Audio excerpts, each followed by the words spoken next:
Mayam Kurumzari and a very good evening. ISCOM discussion time yang tabir pumna maku ahan bamaktada Suraj Khongban tabam na taram nokcha bagaloina na ikai khomda bochari ngasi miyam gi damakta pudun lakchari akhoi gi hauzi mayam na su ngangna duna leiriba amadi sikarma monda control dawgani aduga masigumba mayam si haidi akhoi gi Imphal area da su akhoi gi mayam na approve tawdaba recognize oidaba maming locality maming thonjanba likewise villages ani hena akhoi gi artificial growth mayam lebasi ki matang sida khana nabai damak ta khona ngasi damak mayam ge special na topic se pujarakna laksari unnatural growth of villages threat to indigenous people hana khona thamjare ngasi ki topic ase khana ne nabagi akhoi ge special guest ani studio lengsin da laizare mayam da sak tak chage ahan bada agi hek yet thamada phambiri ba oza khaidem mani senior advocate oza mani butaram lochari oza we thank you for your time and for your joining aduga ani suba special guest asina Dr. Dhanabil Aishram, social scientist. Oza Dhanabil Sutaram Nokchari. Oza, we appreciate you too. Oza ngasi se koina unnatural growth of villages threat to indigenous people in koina thamjare haibadi koi hauji leiriba Manipur gi violence ge su khar de related oiba mayam na sigi mamang da su sigi topic ke ama discuss tawnaraga unnatural growth of villages, not only villages, unnatural growth of populations ke ama su leigre adu na koina su identify to ba ke am su leigre phaba mayam su leigre government na sigi matang da khana na khudong chaw logja bani oza ahan basi oza Dhanabil hana lakcharage oza khoi gi ngasi gi topics ki su mai leinari ba ko unnatural growth of villages sina hauzik leiriba violence da mayam kayama su kangluk kayama su relate tawi haibasi mayam na phongdok na biri ko sigi matang da oza gi obdi kari opinion thambiding baga jam phazaba topic ni ne rise ko hangbi bu su yamna pertinent way magi hauzik leiriba crisis siga ko yes bada aina thamjaning badadi akhoi gi se unnatural growth habisi ne maru is ma village di hankalak pe mi po ini hankalai ni sokol pe matungina batre na helaga tetre na handare ni ko ada magi taseng bagi natural way na growth tor pududi it's natural ko ali tobum theba yes aduga unnatural na akhoi na malai artificially hankalai si sigi di am serious ni sidi kaino da lam mai si akhoi na mi ya me ga na sura khoi elastic to na mapa pa si thoya ponte not possible magi political map ma definite territory hai state amagi nation amagi my character da soida na yaw da bi definite territory hai ne lamji han top ga yab jante aduna magi akhoi gi khunai si da lari mi jin sina magi poi be sang sina population si policy planning ga to si agi ngasi gi miron jina hayang generation si yobuda sigi lamji bokti si lobo khotpa ga torga lei ne ba adugi vision urakta buduni bakoina demographic imbalance or pagais yes but demographic imbalance is demographic ko ha de koina khangdoi se economically sokani politically sokani socially loi sokani akoi sok taw man bwa ne malungda khangda ne ada manipur context sida adugumba unnatural growth se hankalak sina kudamoina se election bank sagalakpa election bank sagaladi kudamoina manipur da leiba koi 40:20 singise chingi kanglu bomna masing su su hankaladi moi 20 si moi atu oi dini adegi farak tara su mejaladi valley zu reserve na teba a reserve ina contest over tum jak tu ne ba ada mai kendra si da community du masing yam lehadi music dum kar ko yadna si high chances woi thoi have leite ko adegi amana mu akhoina sugada thaba akhoina tangada paisa akhoina sinagada resource akhoina share tawada value share tawada akhoigi resource labu lamha upal wapan chingya tamya guys is very important natra aduju moina loksan gadi lamdam du da lay yellow mi du na value share tawbunga moidu ne ba aduna poverty adum masana lakadoi ne ba masi sigum bazim me amsi aga chakot palam jingsina unnatural growth se village boy gara population growth boy gara masi yam check taweba ada manipur context ta khoina ji khara nuai trese 1961 dagi na 1921 bok sida ko akoi khun ni masing hengala kusi yengkanda 966 hengale khun je ko si hengkali se loina ba kuki ngakne ba aduga valley si hanadi akoi gi se keno je 587 layer mane ba khun je akoi gi 544 de valley do 587 layer made 544 dai ꯑꯗꯨꯒ ꯑꯩꯈꯣꯏꯒꯤ ꯀꯩꯅꯣꯁꯤꯅ ꯖꯤꯔꯤ ꯐꯥꯎꯕꯗꯅꯦ ꯍꯥꯟꯅ 77 ꯂꯩꯔꯝꯕꯁꯤꯡꯁꯤ 58ꯇ ꯍꯟꯊꯩꯌꯦꯕ ꯑꯗꯨꯒ ꯅꯥꯒꯥꯒꯤꯁꯨ ꯂꯣꯏ ꯍꯟꯊꯩ accept ꯇꯃꯦꯡꯂꯣꯡꯒ ꯁꯦꯅꯥꯄꯇꯤꯒ ꯅꯠꯇꯒꯅ ꯑꯇꯩꯗꯤ ꯂꯣꯏꯅ ꯍꯟꯊꯩꯌꯦꯕ ꯑꯗ ꯍꯥꯏꯔꯤꯕ 9 and 10 ꯉꯁꯥꯏꯒꯤ 66ꯁꯦ ꯀꯥꯏꯗ ꯍꯦꯟꯒꯠꯀꯦꯗ ꯀꯥꯡꯄꯣꯛꯄꯤꯗ 304 ꯍꯦꯟꯒꯠꯂꯦꯕ ꯑꯗꯒꯤ ꯆꯨꯔꯆꯥꯟꯄꯨꯔꯗ 281 ꯍꯦꯟꯒꯠꯂꯦꯕ ꯑꯗꯒꯤ ꯆꯥꯟꯗꯦꯜꯗ 205 ꯍꯦꯟꯒꯠꯂꯦꯕ ꯑꯗꯨꯒ ꯇꯦꯡꯅꯧꯄꯜꯗꯅ 13 ꯍꯦꯟꯒꯠꯂꯦꯕ ꯁꯤꯒꯤ ꯍꯦꯟꯒꯠꯂꯤꯕ ꯃꯌꯥꯝꯁꯤꯅꯦꯕ ꯑꯩꯈꯣꯏꯅ unnatural growth ꯍꯥꯏꯁꯦ unnatural growth of village ꯍꯥꯏꯁꯦꯀꯣ ꯑꯗꯨꯗꯤ ꯃꯁꯥꯅ ꯈꯨꯡꯒꯪ ꯍꯦꯟꯒꯠꯂꯕꯅꯤ나 ꯑꯗꯨꯋꯥꯏꯗ ꯆꯤꯡꯌꯥ ꯇꯝꯌꯥ ꯂꯩꯕ ꯀꯣꯛꯊꯣꯛꯑꯝꯃꯅꯤ ꯀꯔꯤꯒꯨꯝꯕ ꯀꯥꯟꯗ ꯔꯤꯖꯔꯚ ꯐꯣꯔꯦꯁꯇ ꯑꯦꯇꯦꯛ ꯇꯧꯔꯛꯄ ꯌꯥꯔꯤ ꯑꯗꯩ ꯀꯔꯤꯒꯨꯝꯕ ꯀꯥꯟꯗ ꯎꯄꯥꯜ ꯋꯥꯄꯥꯜ ꯃꯌꯥꯝ ꯀꯛꯊꯠꯂꯒ ꯏꯟꯚꯥꯏꯔꯟꯃꯦꯟꯇ ꯄ꯭ꯔꯣꯕ꯭ꯂꯦꯝ ꯂꯩꯕ ꯈꯣꯠꯄ ꯂꯣꯏ ꯌꯥꯔꯤ ꯁꯤꯗꯒꯤ ꯍꯦꯟꯗꯣꯛꯇꯅ ꯅꯦꯁꯅꯦꯜ ꯀꯃꯤꯁꯟ ꯐꯣꯔ ꯁꯦꯗꯨꯜ ꯇ꯭ꯔꯥꯏꯕ ꯁꯤꯗ ꯀꯃꯤꯁꯟꯁꯤꯗ ꯀꯨꯀꯤꯅꯅꯦ ꯁꯦꯞꯇꯦꯝꯕꯔ 23 2023ꯗꯅꯦ ꯃꯣꯏꯅ ꯀꯥꯡꯄꯣꯛꯄꯤꯁꯤ ꯀꯨꯀꯤ ꯍꯤꯜ ꯑꯣꯏꯅ ꯃꯃꯤꯡ ꯄꯤꯔꯝꯃꯤꯀꯣ ꯑꯗ ꯁꯤꯗ ꯇ꯭ꯔꯥꯏꯕꯦꯜ ꯆꯤꯞ 260ꯅ ꯁꯤꯒꯅꯦꯇꯔꯤ ꯑꯣꯏ ꯑꯗꯨꯒ ꯅꯥꯒꯥ ꯆꯤꯞ 19 ꯁꯣꯏ ꯇꯧꯋꯦꯕ ꯁꯤ ꯁꯣꯏ ꯇꯧꯕ ꯍꯥꯏꯁꯤ ꯁꯥꯔ ꯇꯧꯏꯅꯤꯀꯣ ꯑꯩꯈꯣꯏ ꯊꯦꯡꯅꯈꯤꯗꯅ ꯐ꯭ꯔꯣꯗꯅꯦꯕ ꯃꯥꯅ ꯁ꯭ꯀꯦꯟ ꯁꯤꯒꯅꯦꯆꯔꯅꯦꯕ ꯃꯣꯏꯒꯤ ꯁ꯭ꯀꯦꯟꯗ ꯂꯩꯕꯁꯨ ꯁ꯭ꯀꯦꯟ ꯇꯧꯔꯒ ꯇꯧꯈꯤꯕꯗꯣ ꯑꯗ ꯃꯔꯤꯡ ꯀꯣꯝ ꯈꯥꯔꯝ ꯆꯤꯔꯨꯒꯤ ꯀꯥꯡꯕꯨꯁꯤꯡꯅ ꯃꯗꯨ ꯃꯥꯒꯤ ꯀꯩꯅꯣꯗ ꯅꯦꯁꯅꯦꯜ ꯀꯃꯤꯁꯟ ꯐꯣꯔ ꯁꯦꯗꯨꯜ ꯇ꯭ꯔꯥꯏꯕꯇ ꯂꯧꯊꯣꯛꯄꯤꯌꯨ ꯈꯣꯠꯄꯤꯌꯨ ꯀꯥꯏ ꯇꯧꯔꯒ ꯋꯥꯊꯣꯛ ꯑꯣꯏꯅꯈꯤꯗꯅ ꯑꯗꯨꯅ ꯁꯤ ꯂꯩꯕꯁꯤꯅ ꯑꯩꯈꯣꯏꯗ ꯍꯧꯖꯤꯛ ꯂꯥꯛꯏꯕ ꯀꯣꯏꯁꯟꯗꯤꯀꯣ ꯁꯨꯃꯥꯏꯅ ꯁꯨꯝ ꯊꯤꯡꯍꯧꯗ꯭ꯔꯗꯤ ꯍꯦꯟꯅ ꯁꯨꯝ ꯍꯦꯟꯀꯠꯂꯛꯑꯗꯤ ꯉꯁꯥꯏ ꯍꯥꯏꯔꯤꯕ ꯏꯀꯣꯅꯣꯃꯤꯀꯦꯜꯂꯤꯁꯨ ꯄ꯭ꯔꯣꯕ꯭ꯂꯦꯝ ꯑꯣꯏꯔꯅꯤ ꯑꯗꯒꯤꯗꯤ ꯄꯣꯂꯤꯇꯤꯀꯦꯜꯂꯤꯁꯨ ꯑꯣꯏꯔꯅꯤꯀꯣ ꯁꯣꯁꯤꯌꯦꯜꯂꯤꯁꯨ ꯀꯜꯆꯔꯒꯤ ꯀꯩꯒꯤ ꯑꯃ ꯑꯦꯁꯤꯃꯤꯂꯦꯁꯟ ꯇꯧꯅꯕ ꯈꯣꯠꯅꯕ ꯃꯇꯝꯗ ꯄ꯭ꯔꯣꯕ꯭ꯂꯦꯝ ꯑꯗꯨꯝ ꯂꯥꯛꯀꯅꯤ ꯑꯗꯒꯤ ꯃꯥꯟꯅꯕ ꯙꯔꯃ ꯑꯗꯩ ꯃꯥꯟꯅꯕ ꯒ꯭ꯔꯨꯞ ꯃꯥꯏ ꯂꯝꯗꯨ ꯂꯩꯕꯁꯤꯡꯅꯗꯤ ꯃꯁꯤ ꯀꯌꯥ ꯂꯥꯛꯀꯅꯨ ꯆꯪꯉꯛꯀꯅꯨ ꯂꯩꯒꯅꯨꯁꯨ ꯍꯥꯏꯅꯗꯦꯕ ꯑꯁꯤꯗ ꯄꯣꯂꯤꯇꯤꯀꯦꯜ ꯂꯤꯗꯔꯁꯤꯡꯁꯤꯅ ꯃꯥꯒꯤ ꯏꯂꯦꯛꯇ꯭ꯔꯦꯜ ꯄꯣꯂꯤꯇꯤꯛꯁ ꯇꯧꯅꯤꯡꯕ ꯀꯥꯡꯕꯨꯁꯤꯅꯗꯤ ꯁꯝꯇꯥꯏꯝꯁ ꯃꯣꯏꯅꯁꯨ ꯃꯁꯤ ꯁꯞꯄꯣꯔꯠ ꯑꯗꯨꯝ ꯇꯧꯋꯦꯕ ꯈꯨꯗꯝ ꯑꯣꯏꯅ ꯐꯣꯔ ꯏꯟꯁꯇꯦꯟꯁ ꯖꯤꯔꯤꯁꯤ ꯃꯩꯇꯩ ꯅꯠꯇꯅ ꯀꯅꯥ ꯚꯣꯠ ꯀꯥꯔꯝꯗꯒꯦꯅ ꯍꯥꯏꯕꯗꯨ ꯑꯗꯨꯝ ꯀꯥꯔꯛꯏꯁꯤꯅꯦꯕ ꯑꯗꯒꯤ ꯆꯤꯡꯒꯤꯁꯤꯗ ꯅꯥꯒꯥꯁꯤꯡꯒꯤ ꯃꯁꯤꯡ ꯁꯤꯠ ꯑꯣꯚꯔ ꯗ 10 ꯃꯥꯏ 10ꯒꯤ ꯃꯊꯛꯇ ꯂꯩꯔꯝꯕꯗꯣ ꯍꯧꯖꯤꯛ 10 ꯂꯩꯔꯛꯏꯁꯤꯅꯦꯕ ꯁꯤꯁꯨ ꯌꯥꯝꯅ ꯆꯥꯎꯕ ꯄ꯭ꯔꯣꯕ꯭ꯂꯦꯝ ꯑꯃꯗꯤ ꯑꯗꯨꯝ ꯑꯣꯏꯗꯕꯗꯤ ꯅꯠꯇꯦꯀꯣ ꯑꯗꯨꯒ ꯃꯁꯤꯒꯤ ꯈꯨꯟ ꯍꯦꯟꯀꯠꯂꯛꯄꯁꯤꯒ ꯑꯩꯈꯣꯏꯅ ꯌꯦꯡꯕ ꯌꯥꯕ ꯑꯃꯒ ꯌꯥꯎꯔꯤꯁꯤ ꯄꯣꯄꯤ ꯊꯥꯕꯒꯤ ꯆꯥꯡꯁꯦ ꯁꯤꯁꯨ ꯃꯥꯅ ꯈꯨꯜ ꯑꯅꯧꯕ ꯁꯦꯝꯃꯛꯄꯁꯤꯡꯁꯤꯗꯤ ꯍꯤꯡꯗꯕ ꯌꯥꯗꯦꯀꯣ ꯍꯥꯏꯗꯤ ꯌꯨꯝ ꯁꯥꯕꯩꯗꯤ ꯌꯥꯝ ꯂꯥꯏꯈ꯭ꯔꯦ ꯆꯤꯡꯗꯗꯤꯀꯣ ꯍꯥꯏꯕꯗꯤ ꯃꯐꯝ ꯑꯃ ꯇꯦꯝꯊꯣꯛꯑꯅꯤ ꯎ ꯋꯥ ꯑꯀꯣꯏꯕꯗ ꯌꯥꯜꯂꯅꯤ ꯐꯣꯔꯦꯁ ꯄ꯭ꯔꯗꯛ ꯃꯌꯥꯝ ꯁꯤꯖꯤꯟꯅꯔꯅꯤ ꯀꯨꯞꯄꯅꯤ ꯑꯗꯩ ꯌꯨꯝꯗꯨꯒꯤ ꯑꯀꯣꯏꯕ ꯁꯔꯨꯛꯇꯨ ꯈꯔ ꯇꯧꯈꯥꯏꯔꯅꯤ ꯑꯗꯣ ꯄꯥꯟꯒꯨꯝꯕ ꯀꯩꯒꯨꯝꯕ ꯃꯥꯏꯔꯦꯟꯒꯨꯝꯕ ꯀꯩꯒꯨꯝꯕ ꯑꯩꯈꯣꯏ ꯃꯅꯤꯄꯨꯔꯒꯤꯁꯤꯗꯤ ꯎꯆꯦꯛꯅ ꯆꯥꯕ ꯃꯔꯨꯗꯨ ꯃꯈꯣꯡ ꯍꯥꯝꯕꯗ ꯇꯥꯎꯕꯗꯒꯤ ꯍꯧꯔꯛꯄ ꯄꯥꯝꯕꯤ ꯉꯥꯛꯇ ꯑꯩꯈꯣꯏ ꯆꯥꯏ ꯍꯥꯏꯅꯩꯅꯦꯕ ꯌꯥꯝꯅ ꯐꯔꯇꯥꯏꯜ ꯑꯣꯏꯕ ꯑꯗꯨꯅ ꯍꯤꯡꯕꯁꯤ ꯌꯥꯝ ꯂꯥꯏꯅ ꯑꯗꯨꯃꯥꯏꯅ ꯍꯤꯡꯕꯁꯤꯗ ꯈꯔꯒ ꯍꯦꯟꯅ ꯁꯦꯟ पाइनिंगदी अनौब लाप मैम पोपी थारो है अदुदने हानदी कनोसी सही 2023 ममांगसे मसीदा एकड़ से ऑक्युपाई तौर पोपी थाबदको 34,376 एकड़ तौबा अदु हंदक्तिने 58,243.60 थायबा ओके अदुदी कयाम साथीने 69% ऑलमोस्ट हां ऑलमोस्ट 69% कले अदुना सिगी लाइबा मसाना क्राइम मैम लाखपा खोटपा मैम लोई तौरनेबा अदुनाने हौजी अतै अतै मंग नमद्रसु मान स्टेट कैबिनेट फमगा मोइना एनी सुमाइना अननेचुरल ग्रोथ विलेज मैम से सिदी सेंट्रल स्कीम कई कई गवर्नमेंट पीबम थोबो मैम से पीगुमजी खाइरेसे सि याम मरम चाबा अमनेबा आइदि मोइबु थिंगबदुगी नुमाइतबगी नतबा अखोय खंगतोकम दि संगीदना खंगतोकम दि संगीदि थादरिबा पिसा मैम दो लमदुगी लोंमीना फंगजगदबदु मितोबना फंगगदि प्रॉब्लम होइना अदगी लेबन नुआइना सुम चंगगदि प्रॉब्लम सु लेतब नतेको अदा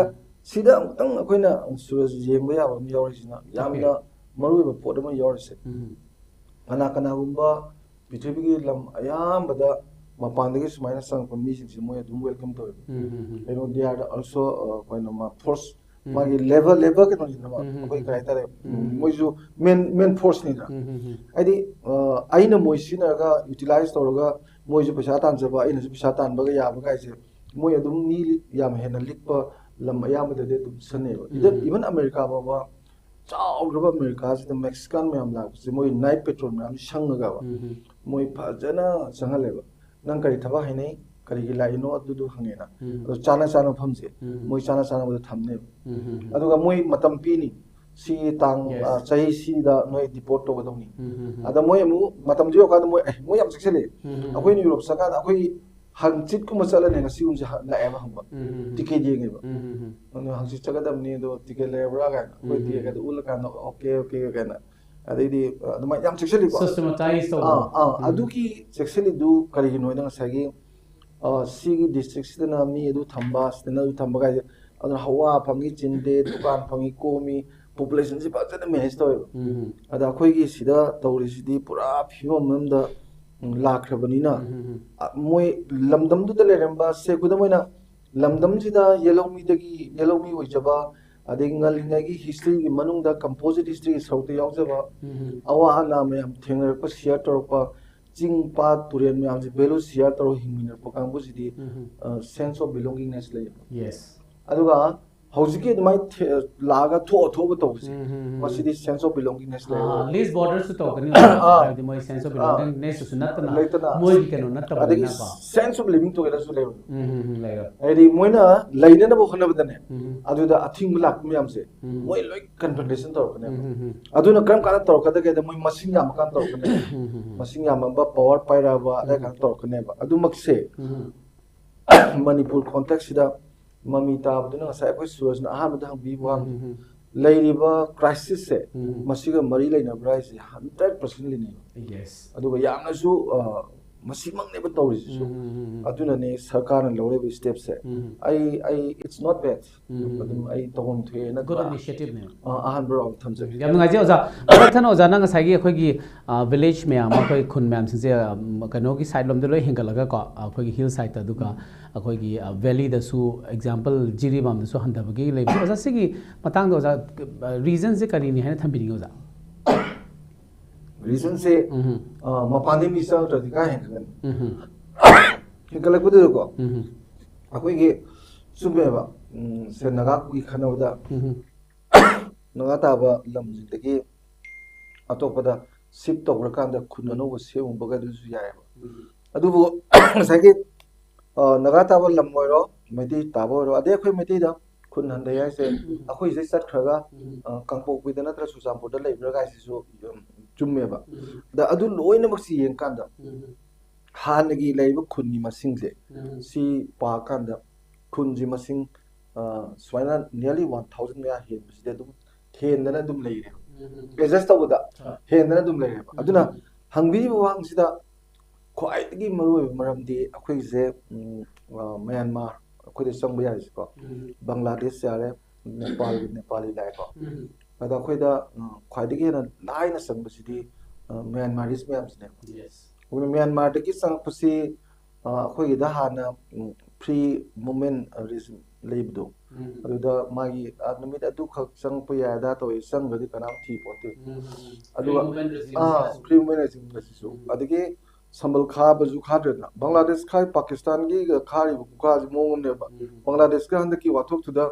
Bangladeshi sang kani ga India na section bu section mongom ne ba akhoi gi center na kuki tabal lam de sambal khai ro hai chumdra khwaidagi maru oi ba mi am changba jaga du da sambal kharo hai ga lei ne aduna khwaidagi maru oi se asana phol da thabo hum sinare ko amana luino da mating pangba ani subada border ngakpa ahum subada counter insurgency ada border ngakpa asana phol se siga base ko sam khena ga ne hedi moi da asana phol de counter insurgency ngakta da interest le ba border ki kya yeng de ba adu base de ba moi de border khakta gi ne hedi moi di man India hai bisigi magi definite territories ngam khai me am se moi de emotional touch le ba thamoi gi pot ama le ba adu moi mak tawre ji border hai border ngak puni dra border mi hinjin dra ma chang dra ni da adu jun nata ba adu na khoida yamne henkalak pai sang adi Myanmar sina wathok ji to in lang to ni na chenjal laga lot pa ikoi dana army chief na hai आदर लाम तौदना संजल लबु के दोबुगी ले लुदिनो pizza Pitaka तौ तामनी लेबम P तामनी गाय दो अदु पीरसु detection तौबा detain तौबा deport तौबुदुदी necessary नि एनी मपानदगी संगपुदु संगसुनोबा बट मागी डिटेक्शन दरकार लई डिटेन तौबिबा दरकार लई कछु कायदे होजि कनोदा कार्बिलोंदा कुकी म्याम लाबै प्रॉब्लम ओरिसे कार्बिलोंना हाय दुमो अदु फसेबा इन कोर्स ऑफ टाइम फारे अदो मसिंग म्याम दु लाकदब दु लौजरसनु अदु मदु म्याम दु खंगगा सरकारना हाय मतम चाबा कांदा डिपोर्ट तौबिगो अदु देखो केम साउजरो हाबनेबा नतदना मोय की हिस्टोरी ऑफ खुद म्याम दु लै समजले हुजिसे अखोय से तौजि समाना बदु नि मोय द थेंगनाइसिसु अदुगी पोतु लाकपनिना अइनि खंजबदा लेंगा किसु पॉलिसी फत्तबा अदु बॉर्डर nga कुसु फत्तबा हाइतारेने अदुगा सोमदा लेरिबा म्याम सिंसिनासु हारदगी लेराबा येलौमी अदगी खरा लीबदा लाकपा अखोयना दिगसी लेमिनबा याय मोयदि मितोम नते गाय खंजरबा हाइबा कांगलुप सिंसे मोयनसु आइगी मी लाकबु कैदोगे इवन मिजोराम ददि blood is thicker than water हाइना चुमद्रा लाइन लासु अखोय मी आतदि लोइनबा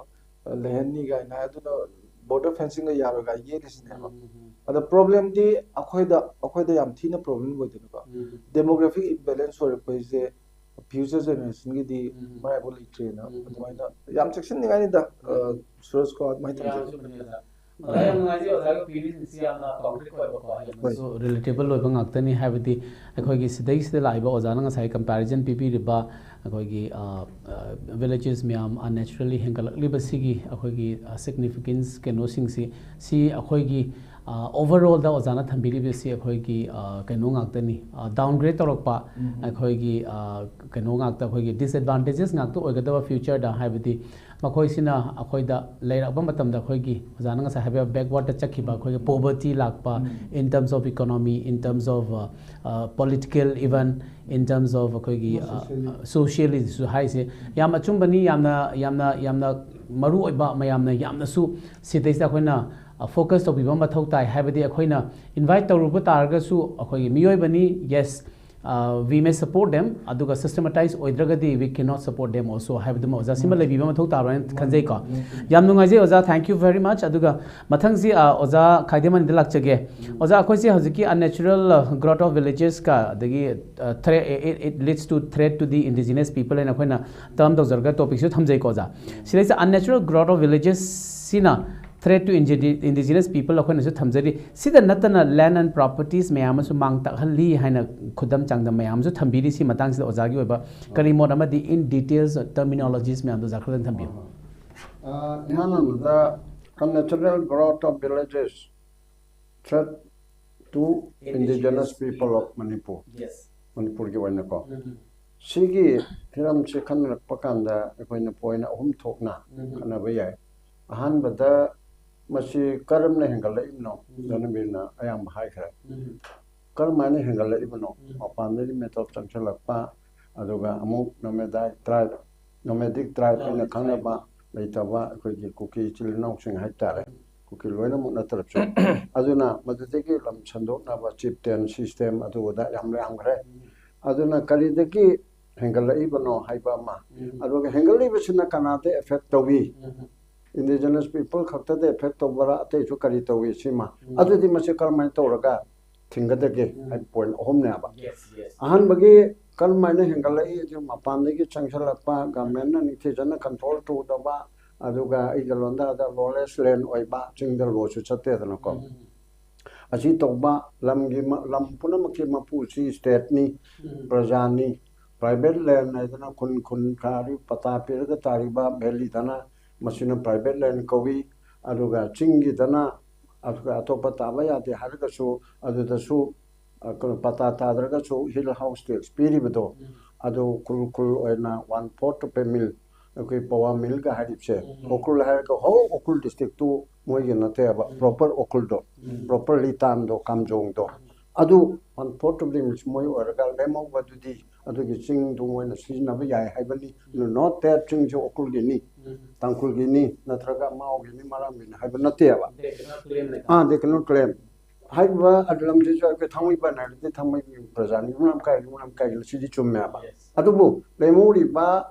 mi tanali ba sunata ba ꯑꯩꯈꯣꯏꯒꯤ ꯆꯤꯡ ꯑꯗꯒꯤ ꯇꯝꯄꯥꯛ ꯆꯤꯡ ꯇꯨꯔꯦꯟ ꯄꯥꯠ ꯆꯤꯡ ꯂꯩꯔꯤꯕ ꯅꯦꯆꯔꯦꯜ ꯂꯩꯔꯤꯕ ꯐꯣꯔꯦꯁ ꯁꯤ ꯂꯩꯔꯤꯕ ꯑꯦꯔꯤꯌꯥ ꯄꯨꯝꯅꯃꯛꯁꯦ ꯃꯁꯤꯗꯤ ꯒꯣꯔꯃꯦꯟꯒꯤꯅꯤ ꯗꯦꯠ ꯃꯤꯟꯁ ꯁ꯭ꯇꯦꯠꯀꯤꯅꯦꯕ state means government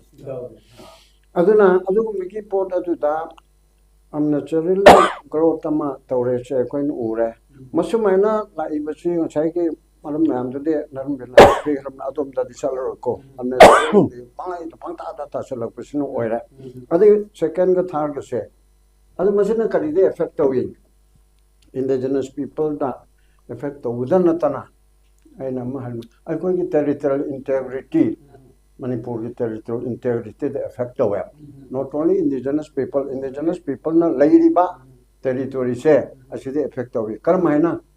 territory ma chi karino aina hana so mapun khala da haiba hore territorial integrity haibse territory ma da lam laigani manipur ki territory se karino square kilometer lising kunithoi chong kuntare hanu kuma panne haram kuntare hairasi inda da punmu matamda lebedo adu kichi akoi gi lamni geographical land am legani boundary ma maduda mi tagani population akoi jati kunthra mari manga hanani che majula kunthra ro ta le population ani tu da le ga loirabra loide governance le ni saso ruler aduna berena lucingba manipur kita hojike government lai aduna manipur ke lam square kilometer lucing kunithoi chong kuntare manipur ke population la kontra rom around aduga manipur ke sason government of manipur haina home chena pol ka territorial integrity oirim na adubu hojike hairi ba jaga sida hojike irang sina chathara kodegi akoina yam toina chochanpur ke kilometer lucing mari rom chawbase aduga Technopol ke lising mari rom chawba aru kangpopi ke rom chawba probably kilometer lising trai thoi rom khare hena lagbak ko achi ki chawri ba si ki lam se khoi ki na hai bada official da de khoi gi ba khoi gi we da manipuri ga hai se achi ki lam sing su oya ba hai ba kuki dominated hai tare kuki occupy territory hai ba lam sing si di khoi na chat pa yadre ba khoi lam ne na hai bada de facto da di yadre ba aduga population na to akoina chatlaga leiruba yadre aduna population chu leitre lam chu leitre population chu leitre governance yautre DC office lai SP office lai revenue office lai but chief minister na chatlaga wain chasun akana toru bangamdre chief secretary chalu bangamdre aduna lamne population na governance leitabne ko territory integrity city kaire ba adu kaire na manipur kaire habane te ko square kilometer apunba boundary di kaidri official so kaidri adugi changi ibana ba hojikise maite ga kuki ga changna ba yatre kuki na tampak ta yade koi maite khakti mi changna te ai hai je kuki so aseng ba hanno li jara pududi yaidana ko lamen tu hen masin na taba aduna adugu matu su yadre akoi gi su chappa yadre adu ter sikar sigi matakta hojike topic sida kun chama pan ga something lisinga ya hengal adu su kuki ngatuna am oire somda naga ne khangnari ba mayam sigi hanjalakpaga mite ne khangnari ba mayam sigi hanjalakpaga triple mayam hen reba kuki chulnau sing ado hanne ki original kuki haibati chai chani chong ge mamangda se 1480 ka hari ba doi de ke lera ba singdo adege macha machu chu thang na som laiminna ra ba singduna native oira ba singduna adudigi chandadana amdokpa se maite ge so kullama chandadana tawre haidana with the permission of the government yes achi tawgadamne ba aduna akoi ge lo ge romda khitang changchalaga schedule ohum leibada list 1 union list lere ko gamena higher 97 lere list 2 66 lere state list ni list 3 concurrent ni 47 lere item asigi state list ki state government to jagada bahai bani law and order tauba to public order ga solo yaure ko matta 18 chubada entry 18 da ma yauri ba land that is to say right in season number or over the land lamdagi manung da mapanda madugi season number land tenor including adu to tenan gi pasa khomagi revenue gi adu ga land gi fertile land bagi land da bagi adu lam season na bahai se manipur gi macha state list yawa adu state list yawchuna mana tampakta hairagana ꯑꯩꯈꯣꯏ ꯄꯇꯥ ꯇꯥꯖꯒꯦ ꯑꯩꯉꯣꯟꯗ ꯑꯦꯂꯣꯠꯃꯦꯟ ꯄꯤꯌꯨ ꯍꯥꯏꯅ ꯄꯇꯥ ꯇꯥꯔꯀꯥꯟꯗ ꯃꯗꯨ private ꯂꯦꯟ ꯑꯣꯏꯔꯦ four the time being ꯑꯗꯨꯕꯨ ꯑꯦꯖ ꯑꯦꯟ ꯋꯦꯟ ꯔꯤꯀ꯭ꯋꯥꯌꯔ ꯄꯕ꯭ꯂꯤꯛ ꯑꯣꯊꯣꯔꯤꯇꯤꯒꯤꯗꯃꯛꯇ ꯁ꯭ꯀꯨꯜ ꯑꯃ ꯁꯥꯔꯅꯤ ꯑꯗꯒꯤ ꯀꯥꯡꯖꯩꯕꯨꯡ ꯑꯃ ꯁꯥꯔꯅꯤ ꯑꯗꯨꯅ ꯑꯗꯨ ꯁꯣꯔꯣꯛ ꯄꯥꯛꯊꯣꯛꯑꯅꯤ ꯐꯣꯔ ꯑꯦꯛꯖꯥꯝꯄꯜ ꯏꯟꯗꯣ ꯕꯔꯃꯥ ꯔꯣꯗ ꯍꯧꯖꯤꯛ ꯇꯧꯈꯤꯕꯗꯨ ꯐꯨꯠ ꯌꯥꯡꯈꯩ ꯌꯥꯡꯈꯩ ꯂꯧꯔꯅꯤ ꯍꯥꯏꯕꯁꯤꯗ ꯁꯔꯀꯥꯔꯅ ꯂꯧꯕ ꯉꯝꯃꯦ ꯇꯧꯕꯗꯗꯤ ꯀꯝꯄꯦꯟꯁꯦꯠꯇꯤ ꯇꯧꯕ ꯇꯥꯏ ꯃꯤꯒꯤ ꯕꯤꯜꯗꯤꯡ ꯆꯥꯎꯅ ꯁꯥꯖꯜꯂꯨꯔꯒ ꯁꯔꯀꯥꯔꯅ ꯉꯝꯃꯦꯗꯅꯁꯨ ꯅꯪ ꯆꯠꯈ꯭ꯔꯣ ꯍꯥꯏꯕꯗꯤ ꯌꯥꯗꯕꯅꯤꯅ ꯑꯩꯈꯣꯏꯒꯤ ꯍꯧꯖꯤꯛꯀꯤ ꯔꯥꯏꯠꯇꯨꯗꯤ ꯃꯠꯇꯦꯕ ꯑꯗꯨꯕꯨ ꯁꯔꯀꯥꯔꯅ ꯗꯔꯀꯥꯔ ꯂꯩ ꯍꯥꯏꯔꯗꯤ ꯁꯤꯗꯤ ꯁ꯭ꯀꯨꯜ ꯁꯥꯗꯕ ꯌꯥꯗ꯭ꯔꯦ ꯂꯝꯕꯤ ꯆꯥꯎꯊꯣꯛꯇꯕ ꯌꯥꯗ꯭ꯔꯦ ꯍꯥꯏꯕꯗꯤ ꯂꯧꯁꯤꯟꯕ ꯉꯝꯃꯤꯕꯅꯦꯕ ꯑꯗꯨꯅ ꯑꯗꯨ ꯄꯨꯝꯅꯃꯛ ꯑꯗꯨꯗ ꯉꯁꯥꯏ ꯂꯥꯛꯏꯕ ꯄꯣꯏꯟꯠꯇꯨꯗ ꯂꯥꯛꯑꯒ ꯃꯗꯨꯒꯤ unnatural dot ꯍꯧꯖꯤꯛ ꯁꯔꯀꯥꯔꯅ ꯂꯧꯊꯣꯛꯈ꯭ꯔꯦ ꯁꯦ ꯀꯩꯅꯣꯗ ꯀꯦꯕꯤꯅꯦꯠ ꯑꯣꯀꯦꯖ restriction of government scheme to unrecognise villages ꯂꯝ ꯈꯨꯗꯤꯡꯃꯛꯇ ꯂꯩꯔꯤꯕ ꯃꯩ ꯄꯤꯕ ꯏꯁꯤꯡ ꯄꯤꯕ ꯑꯗꯨꯒ ꯆꯥꯅ ꯊꯛꯅꯅꯕ ꯐꯤꯌꯔ ꯄ꯭ꯔꯥꯏꯁ ꯑꯣꯐ ꯊꯝꯕ ꯑꯗꯨ ꯊꯝꯕ ꯃꯌꯥꯝ ꯑꯃ ꯒꯣꯕꯔꯅꯦꯟꯁ ꯇꯧꯕꯒꯤ प्रजाꯁꯤꯡꯒꯤ ꯁ꯭ꯀꯨꯜ ꯊꯝꯕ ꯀꯣꯂꯦꯖ ꯊꯝꯕ ꯀꯣ ꯐꯦꯁꯤलिꯇꯤ ꯃꯌꯥꯝ ꯑꯃ ꯄꯤꯔꯤꯁꯦ ꯍꯥꯏꯔꯤꯕ ꯁꯔꯀꯥꯔꯅ ꯃꯁꯛ ꯈꯪꯗꯕ ꯁꯔꯀꯥꯔꯗꯒꯤ ꯑꯌꯥꯕ ꯂꯧꯔꯒ ꯂꯤꯡꯈꯠꯄ ꯅꯠꯇꯕꯁꯤꯡꯁꯦ ꯃꯁꯤꯗꯤ ꯄꯤꯔꯔꯣꯏ ꯍꯥꯏꯕꯅꯦꯕ ꯑꯁꯤꯗꯤ ꯌꯥꯝ ꯆꯨꯝꯕ ꯄꯣꯠ ꯑꯃꯅꯦꯕ ꯑꯗꯨꯗꯒꯤ ꯍꯦꯟꯗꯅ ꯀꯔꯤꯅꯣ ꯈꯨꯡꯒꯪ ꯂꯤꯡꯈꯠꯄꯗ ꯈꯪꯍꯧꯗ꯭ꯔꯤ ꯀꯔꯤꯒꯤꯅꯣ ꯁꯤꯐꯥꯎꯕ ꯊꯛꯀꯠꯅꯤꯡꯕꯅꯦꯕ ꯒꯣꯔꯃꯦꯟ ꯍꯥꯏꯗꯤ ꯅꯣꯠ ꯑꯣꯟꯂꯤ ꯄ꯭ꯔꯖꯦꯟ ꯒꯣꯔꯃꯦꯟꯒꯤ ꯋꯥ ꯅꯠꯇꯦ ꯍꯥꯟꯅꯗꯒꯤ ꯍꯧꯅ ꯂꯩꯔꯛꯄꯁꯤꯗ ꯆꯤꯡ ꯃꯥꯅ ꯁꯤꯗꯤ ꯌꯧꯅ ꯒꯣꯔꯃꯦꯟꯁꯤꯅ ꯀꯥꯆꯤꯟ ꯀꯣꯌꯥ ꯌꯧꯅ ꯃꯈꯨꯠ ꯒꯣꯔꯃꯦꯟ ꯑꯁꯤ ꯃꯈꯨꯠ ꯌꯥꯝ ꯁꯥꯡꯒꯗꯕꯅꯦꯕ ꯁꯝꯅ ꯍꯥꯏꯔꯕꯗ ꯑꯩꯈꯣꯏꯒꯤ ꯅꯤꯄꯦꯟ ꯆꯀ꯭ꯔꯕꯔꯇꯤ ꯇ꯭ꯔꯤꯄꯨꯔꯥꯒꯤꯗꯨꯅ ꯍꯥꯏꯔꯝꯕ ꯑꯃ ꯂꯩꯌꯦꯕ ꯑꯩꯅ ꯈꯪꯍꯧꯕ ꯑꯃꯗ ꯑꯩꯈꯣꯏꯒꯤ ꯁꯔꯀꯥꯔ ꯄꯥꯏꯔꯤꯕ ꯆꯤꯐ ꯃꯤꯅꯤꯁꯇꯔ ꯑꯣꯏꯔꯤꯕꯁꯤꯗꯤ ꯈ꯭ꯋꯥꯏꯗꯒꯤ ꯆꯤꯡ ꯃꯇꯣꯟ ꯑꯃ ꯌꯦꯡꯉꯒ ꯃꯁꯤ ꯁꯨꯃꯥꯏꯅ ꯃꯥꯅ ꯎꯗꯣꯏꯅꯦ ꯁꯤꯗ ꯁꯨꯒꯨꯅꯨꯗ ꯀꯩꯗꯧꯏ ꯃꯣꯏꯔꯥꯡꯗ ꯀꯩꯗꯧꯏ ꯇꯃꯦꯡꯂꯣꯡꯗ ꯀꯩꯗꯧꯏ ꯂꯣꯏ ꯎꯗꯣꯏꯅꯦꯕ ꯑꯗꯨꯅꯕꯨ ꯒꯣꯔꯃꯦꯟꯅ ꯑꯩꯈꯣꯏ ꯃꯤ ꯑꯃ ꯐꯥꯈ꯭ꯔꯦ ꯃꯁꯤ ꯊꯨꯅ ꯊꯥꯗꯣꯔꯛꯑꯣ ꯍꯌꯦꯡ ꯑꯃ ꯊꯥꯗꯣꯛꯇ꯭ꯔꯗꯤ ꯀꯥꯏ ꯒꯣꯔꯃꯦꯟꯕꯨ ꯂꯥꯏ ꯂꯥꯏꯅ ꯀꯅꯥꯒꯨꯝꯕꯅ ꯍꯥꯏꯒꯦ ꯂꯥꯏꯗꯒꯤ ꯍꯦꯜꯂꯛꯑꯦꯕ ꯃꯗꯨ ꯂꯣꯏ ꯈꯪꯒꯗꯕꯅꯦꯕ ꯏꯟꯇꯦꯂꯤꯖꯦꯟꯁꯁꯦ ꯅꯤꯡꯊꯧꯒꯤ ꯃꯅꯥ ꯅꯤꯡꯊꯧꯗꯒꯤ ꯍꯦꯜꯂꯦ ꯍꯧꯖꯤꯛꯇꯤ ꯀꯥꯆꯤꯟ ꯀꯣꯌꯥ ꯈꯨꯡꯒꯪ ꯃꯆꯥ ꯑꯃꯗꯁꯨ ꯃꯥꯒꯤ ꯃꯤ ꯑꯃ ꯂꯩꯔꯝꯒꯅꯤ ꯄꯥꯎ ꯑꯃ ꯄꯤꯒꯅꯤ ꯑꯐꯕꯒꯤ ꯑꯣꯏꯔ ꯐꯠꯇꯕꯒꯤ ꯍꯧꯖꯤꯛꯇꯤ ꯁꯣꯁꯤꯌꯦꯜ ꯃꯦꯗꯤꯌꯥꯁꯨ ꯂꯩꯔꯦꯗꯅ ꯍꯦꯟꯖꯤꯟꯅꯕꯨ ꯁꯤꯖꯤꯟꯅꯃꯟꯗꯅ ꯒꯣꯔꯃꯦꯟꯅ ꯉꯝꯗꯗꯅ ꯐꯥꯔꯅꯤ ꯍꯥꯏꯅ ꯐꯥꯎ ꯌꯥꯎꯈꯠꯂꯛꯏꯅꯦꯕ ꯑꯗꯨꯗꯤ ꯒꯣꯔꯃꯦꯟꯒꯤ ꯃꯅꯥꯀꯣꯡꯁꯦ ꯃꯃꯥꯡꯒꯤ ꯅꯤꯡꯊꯧꯒꯤꯗꯤ ꯂꯣꯟꯅ ꯄꯥꯎ ꯈꯔ ꯄꯤꯕꯅꯦ ꯍꯧꯖꯤꯛꯇꯤ ꯃꯤꯄꯨꯝ ꯈꯨꯗꯤꯡꯃꯛꯅ ꯌꯥꯔꯦꯕ ꯑꯔꯣꯟꯕꯅ ꯑꯐꯣꯡꯕꯅ ꯑꯁꯤꯗ ꯌꯦꯡꯍꯧꯗꯗꯅ ꯇꯧꯈ꯭ꯔꯦ ꯑꯗꯨ ꯇꯧꯈ꯭ꯔꯦ ꯌꯦꯡꯍꯧꯗ꯭ꯔꯦꯗꯤ ꯍꯥꯠꯄ ꯌꯥꯗꯕꯅꯤꯅ ꯇꯧꯈ꯭ꯔꯗꯤ ꯇꯧꯈ꯭ꯔꯦ ꯑꯗꯨ ꯌꯦꯡꯍꯧꯗꯅ ꯂꯥꯛꯄꯗ ꯍꯧꯖꯤꯛꯇꯤ ꯂꯩꯔꯦ ꯐꯥꯔꯦ ꯆꯃꯥꯄꯜ ꯂꯩꯔꯝꯃꯦ 1,000 ꯂꯩꯔꯝꯃꯦ ꯑꯗꯨ ꯑꯣꯏꯔꯗꯤ ꯃꯨꯊꯠꯄ ꯇꯥꯔꯦ ꯇꯁꯦꯡꯅ ꯃꯤ ꯍꯦꯟꯒꯠꯂꯛꯄꯒꯤ ꯂꯩꯇꯕ ꯌꯥꯗꯕ ꯑꯣꯏꯔꯗꯤ ꯒꯚꯔꯟꯃꯦꯟꯗ ꯄ꯭ꯔꯣꯄꯔ ꯆꯦꯅꯦꯜꯗꯀꯣ ꯊꯥꯗꯅ ꯑꯩꯈꯣꯏ ꯁꯨꯝꯕ ꯊꯦꯡꯒꯥꯡꯄꯥꯏꯒꯤ ꯃꯅꯥꯛꯇ ꯄ꯭ꯔꯃꯥꯟ ꯑꯃꯅꯤ ꯁꯤꯗ ꯑꯁꯨꯛ ꯄꯥꯛ ꯆꯥꯎꯅ ꯂꯩꯔꯤꯕ ꯐꯣꯔꯦꯁ ꯂꯦꯟꯁꯦ ꯐꯣꯔꯦꯁ ꯂꯦꯟꯁꯨ ꯑꯌꯥꯝꯕꯅ ꯑꯣꯏꯗꯧꯔꯤꯕꯅꯤ ꯑꯁꯦ ꯑꯩꯈꯣꯏ ꯃꯤ ꯇꯥꯕ ꯌꯥꯍꯟꯕꯤꯌꯨ ꯑꯩꯈꯣꯏꯗ ꯑꯦꯂꯣꯠꯃꯦꯟ ꯄꯤꯕꯤꯌꯨ ꯍꯥꯏꯅ ꯀꯟꯁꯔꯟ ꯑꯣꯊꯣꯔꯤꯇꯤꯗꯨꯗ ꯇꯧꯗꯣꯔꯤꯕꯅꯦꯕ ꯑꯗꯨꯅ ꯃꯁꯤ ꯄꯨꯝꯅꯃꯛ ꯑꯁꯦ ꯃꯁꯤ ꯍꯧꯖꯤꯛꯀꯤ ꯒꯚꯔꯟꯃꯦꯟꯠꯅ ꯅꯤꯡꯊꯤꯖꯅ ꯀꯟꯇ꯭ꯔꯣꯜ ꯇꯧꯍꯧꯗꯕꯗꯨꯅ ꯑꯩꯈꯣꯏꯅ ꯀꯟꯇ꯭ꯔꯣꯜ ꯇꯧꯍꯧꯗꯕ ꯍꯥꯏꯗꯤ government any sort of government ꯑꯣꯏꯔꯣ ꯒꯚꯔꯟꯃꯦꯟꯠ ꯑꯩꯈꯣꯏꯒꯤ ꯃꯄꯤ ꯃꯄꯥꯅꯦꯃꯤ ꯌꯨꯝ ꯑꯃꯗ ꯄ꯭ꯔꯃꯥꯟ ꯇꯧꯔꯒꯦꯅꯦ ꯑꯩꯒꯤ ꯌꯨꯝꯁꯤꯒꯤ ꯃꯄꯨꯁꯦ ꯑꯩꯒꯤ ꯏꯄꯥ ꯏꯃꯥꯗꯨ ꯑꯣꯏꯗꯣꯏꯅꯦꯕ ꯈꯔ ꯆꯥꯎꯔꯒꯅ ꯑꯩꯁꯨ ꯌꯨꯝꯕꯨ ꯑꯣꯏꯔꯛꯀꯗꯣꯏꯅꯦꯕ ꯑꯗꯣ ꯑꯉꯥꯡ ꯀꯔꯝꯍꯥꯏꯅ ꯂꯥꯏꯔꯤꯛ ꯇꯝꯍꯟꯒꯅꯤ ꯌꯨꯝꯒꯤ ꯀꯥꯆꯤꯟ ꯑꯃꯗ ꯀꯔꯤ ꯇꯧꯔꯤ ꯅꯣꯡ ꯌꯨꯔꯤꯕ꯭ꯔꯥ ꯑꯗꯩ ꯀꯥ ꯃꯆꯦꯠ ꯑꯃ ꯊꯪꯅꯕ ꯃꯤꯅ ꯂꯧꯈ꯭ꯔꯤꯕ꯭ꯔꯥ ꯁꯝꯕꯟꯒꯤ ꯃꯇꯥꯏꯗꯨꯗ ꯈꯣꯞꯆꯤꯟꯈ꯭ꯔꯕ꯭ꯔꯥ ꯁꯟ ꯆꯪꯉꯤꯕ꯭ꯔꯥ ꯁꯤ ꯒꯣꯔꯃꯦꯟ ꯑꯩꯈꯣꯏꯒꯤ ꯏꯄꯥ ꯏꯃꯥ ꯑꯍꯜ ꯂꯃꯟ ꯑꯩꯒꯤ ꯌꯨꯝꯗꯨꯒꯤ ꯌꯨꯝꯕꯨꯔꯦꯝꯕꯤ ꯁꯤꯅ ꯇꯧꯒꯗꯧꯔꯤꯕ ꯃꯆꯥꯁꯤꯡꯗꯨꯒ ꯂꯣꯏꯅꯅ ꯃꯆꯥꯁꯤꯡꯗꯨꯅ ꯄ꯭ꯔꯖꯥꯅꯦ ꯍꯥꯏꯅ ꯂꯧꯔꯁꯤ ꯑꯗꯨꯒ ꯂꯣꯏꯅ ꯆꯥꯆꯥꯁꯤ ꯁꯃꯟ ꯈꯥꯖꯤꯜꯂꯛꯑꯣ ꯑꯗꯒꯤ ꯑꯁꯤ ꯊꯤꯡꯁꯤ ꯁꯟ ꯇꯥꯔꯨꯁꯤ ꯁꯤ ꯂꯣꯏ ꯇꯧꯗꯣꯏꯅꯦꯕ ꯑꯗꯨ ꯇꯧꯍꯧꯗꯕꯗꯣ ꯍꯧꯖꯤꯛ ꯃꯤꯀꯞ ꯊꯣꯔꯛꯄ ꯍꯥꯏꯒꯗ꯭ꯔꯥ ꯅꯠꯇ꯭ꯔꯒ ꯅꯤꯡꯁꯤꯡꯉꯛꯄ ꯍꯥꯏꯒꯗ꯭ꯔꯥ ꯃꯁꯤꯗꯤ ꯀꯦꯕꯤꯅꯦꯠꯅ ꯈꯟꯅꯗꯕ ꯌꯥꯗ꯭ꯔꯦ ꯍꯥꯏꯅ ꯈꯟꯅꯔꯤꯁꯤꯗꯤ ꯐꯩꯌꯦꯕ ꯑꯩ ꯇꯧꯐꯝ ꯊꯣꯛꯄꯅꯤ ꯑꯁꯤꯗ ꯀꯥ ꯍꯦꯟꯅ ꯊꯥꯒꯠꯄꯁꯨ ꯑꯩ ꯄꯥꯝꯗꯦ ꯀꯩꯅꯣꯝ ꯍꯦꯛ ꯇꯧꯔꯒ ꯑꯁ ꯊꯥꯒꯠꯆꯔꯤ ꯄ꯭ꯔꯥꯏꯝ ꯃꯤꯅꯤꯁꯇꯔꯅ ꯂꯨꯄꯥ ꯀꯔꯣꯔ 1,000 ꯈꯛ ꯄꯤꯔꯦ ꯀꯔꯤ 1,000 ꯄꯤꯔꯛꯄ ꯀꯔꯤ ꯊꯥꯒꯠ ꯃꯥ ꯄꯤꯐꯝ ꯊꯣꯛꯄ ꯅꯠꯇ꯭ꯔꯣ ꯀꯔꯣꯔ ꯂꯥꯈ ꯑꯃ ꯄꯤꯔꯛꯄꯁꯨ ꯅꯠꯇꯦ ꯃꯥꯏ ꯄꯣꯀꯦꯠꯇꯒꯤ ꯅꯠꯇꯦꯗꯅ ꯑꯗꯨꯃꯛꯄꯨ ꯃꯌꯥꯝꯅ ꯄꯥꯝꯅꯕ ꯄꯣꯠ ꯑꯃ ꯑꯣꯏꯔꯗꯤ ꯑꯁꯤꯒꯨꯝꯕ ꯃꯌꯥꯝꯅ ILP ꯄꯤꯌꯨ ꯍꯥꯏꯕꯁꯤꯗ ꯐꯪꯐꯝ ꯊꯣꯛꯄꯅ ꯂꯩꯕꯗ ꯄꯤꯔꯦ ꯑꯗꯨꯝ ꯃꯣꯏꯅ ꯄꯤꯕꯤꯔꯦ ꯑꯗꯨ ꯌꯥꯔꯦ ꯑꯗꯨꯗꯤ ꯍꯦꯟꯅ ꯀꯔꯤ ꯊꯥꯒꯠꯅꯤꯡꯉꯥꯏ ꯂꯩ ꯑꯩꯈꯣꯏꯒꯤ ꯀꯝꯅ ꯑꯩꯁꯦ ꯄꯣꯂꯤꯇꯤꯀꯦꯜꯗꯤ ꯃꯥꯜꯂꯅꯤ ꯑꯩꯈꯣꯏꯒꯤ ꯒꯣꯔꯃꯦꯟꯅ ꯃꯁꯤ ꯄꯤꯕꯅꯤ ꯀꯥꯏ ꯅꯣꯏ ꯒꯣꯔꯃꯦꯟꯅ ꯄꯤꯕ꯭ꯔꯣ ꯑꯩꯈꯣꯏ ꯃꯌꯥꯝ ꯇꯧꯔꯤꯕ ꯁꯥꯇ꯭ꯔ ꯑꯉꯥꯡ ꯑꯃ ꯁꯤꯔꯤꯗꯨꯗꯤ ꯑꯗꯨꯗꯒꯤ ꯆꯍꯤ 10 ꯀꯨꯟꯗꯒꯤ ꯃꯌꯥꯝ ꯂꯥꯎꯔꯛꯏꯁꯤꯗꯤ ꯑꯩꯈꯣꯏ ꯐꯥꯎ ꯌꯥꯎꯗꯅ ꯃꯌꯥꯝ ꯑꯃ ꯂꯥꯎꯔꯛꯏꯁꯤꯗꯤ region 18 tawrib city roll back tawre government indana BJP na panbati tawbibani habi abra mem jun time panda khoi mi time pan si do ga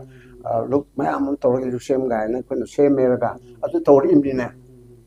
mana adu nangi matam da ne hajo aduna adu megi first round is the handing bana unnatural growth of villages say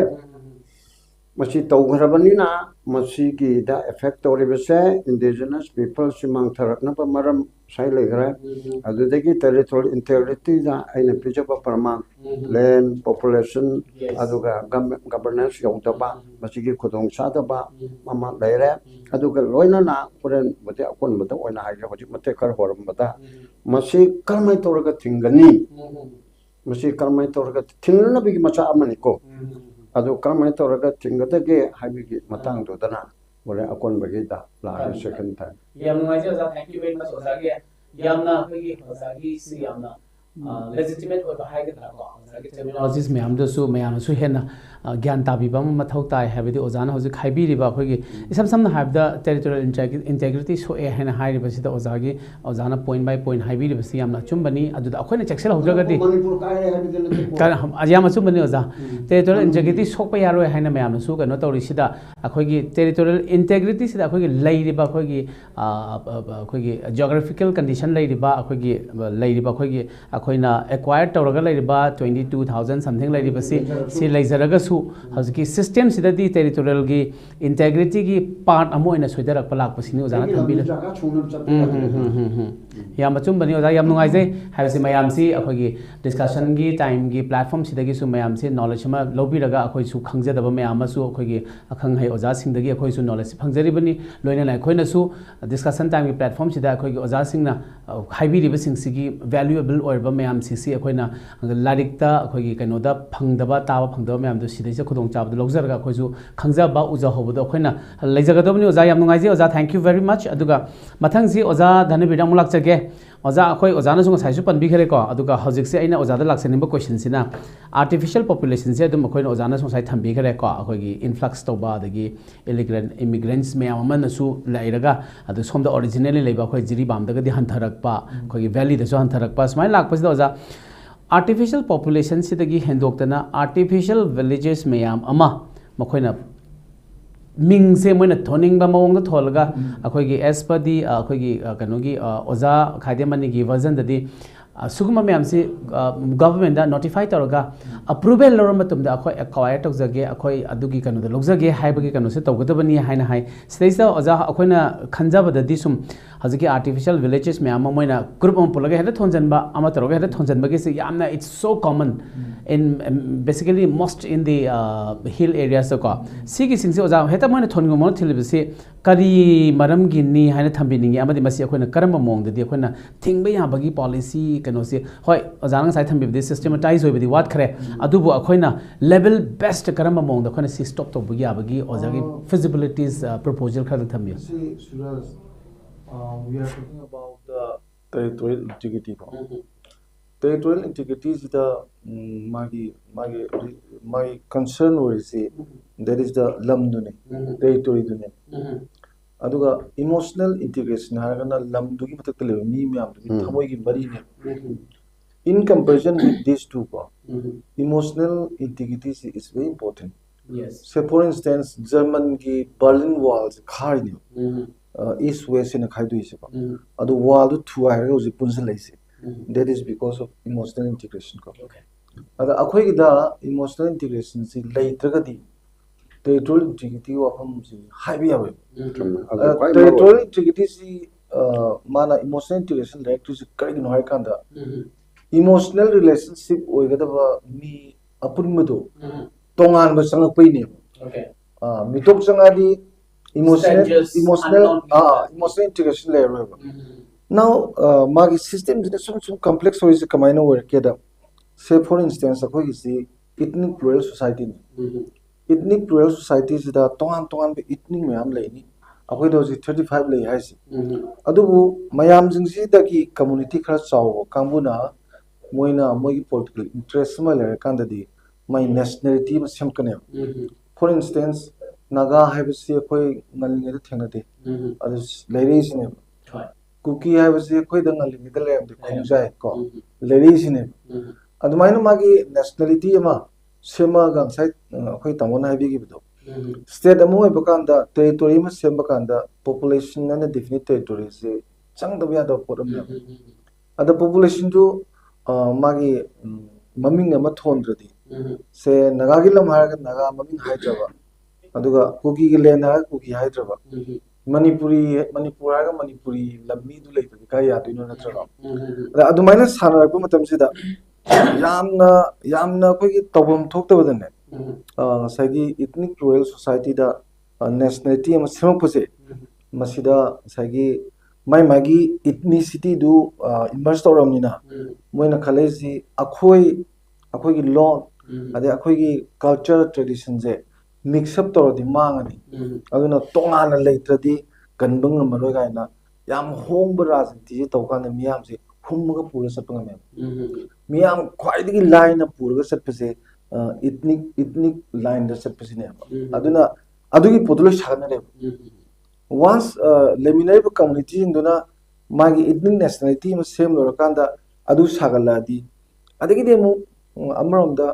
malim goina la ibisu self determination hai ba self determination is tongana lepa tu de khaido ga ning tam le gi ni adugi self determination is ani ga thok torok ko internal self determination external self determination ga ada la noi ba si internal self determination hairadi you can form a state within a nation see internal self determination adagi sagi external self determination jinang legadoni but you should be colonized by other foreign countries ko more than this and that adamaina chum toroga chum thugai ko sitagi sagi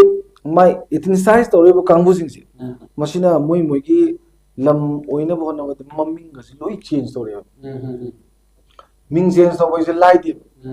in course of time ngasi khoina devi puja si torse devi ne taba panthobi halu on thore ya panthobi to devi on thore na ade panthobi on thore na ne mongman na hai na ado mahabali na sai mami on thore jin torse hanuman ado sigi on thore isi keno na masi ne ko force assimilation na okay force assimilation is kem na te le mi pot da assimilate oi ne ba ada sigi lamama mami han li je ba lamami on thonjalaga assimilate oi je kaiyumbasi sengdokhidraba se generation sine tokhrga sine oidoi formerly it is known as this gaiba why is it lay oidoi ne ba artful hal ga aduna sigi ayamatamda ethnic nationalism ethnic line da movement of amazing number si am line sane ai am live tools ne ba maramdi lamaming hongjanba adai muti zu politics samane kangla mangda nehru gi get nehru thetpudo akoi miyam saurse kangla mangda uti nehru thelen de hoji thetra adune gabish thetre hala de lo so kare ai su ngasi nehru lepole bidna ada ate phang dia hai ko adu kangla mangda nehru le mati manipur si ngallinge de ki india gi lam du ber mamale ba adu gambir sing thangga ba lepagadi voidana aduna yengse bengal ki sonar bengal ki mogi bangla ki mangse all this northeast india se multi myam se bengal ki ngakne tegol ki du ki ada ki leja adu mogi lam be man ne adu multi sisu lam mami mo sisu yam sati politics samane masi khang torkane deliberately torkane ba adu miyam duna deliberately thenene ba kino da force assimilation je tawbu yaroi na ko adumaina lakpanina maming thondaba yade moi gidi akoina thon nganoina react tawni moi ju thoni